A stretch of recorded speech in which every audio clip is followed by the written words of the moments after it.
I'm Ben Burrows. I'm an independent agronomist with Crop Management Partners, and I visit clients in Hampshire, Wiltshire, Oxfordshire and Berkshire. In terms of where I use folpet in my programmes last year, my original plan in wheat was to use it at T1 as it's a protectant fungicide. However, reacting to the season, it was quite dry and we had low disease pressure at around T1. So in those cases, I decided to drop it back to the T2 timing. I also targeted it in high disease pressure situations, earlier drill crops and on varieties that were weaker on septoria. In terms of on barley, I used it on both spring barley and winter barley last season. A little bit later, not so early in the season, as there's a lot of products going in the tank at T1 often.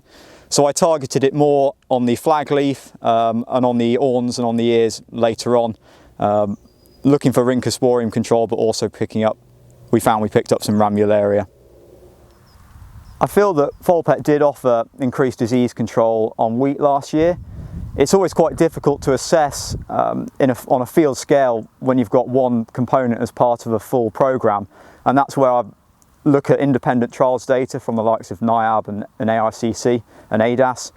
And in those trials, it is showing good increases in green leaf area and also reduction in septoria levels on the leaf.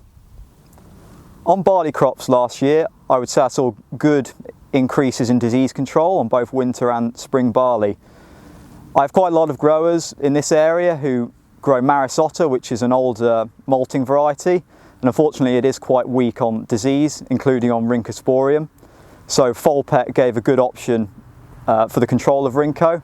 However, we did also find that where we were applying for rhyncho, there was some benefit from ramularia also. I strongly believe it's very important to include a multi-site fungicide such as folpet in your fungicide programme.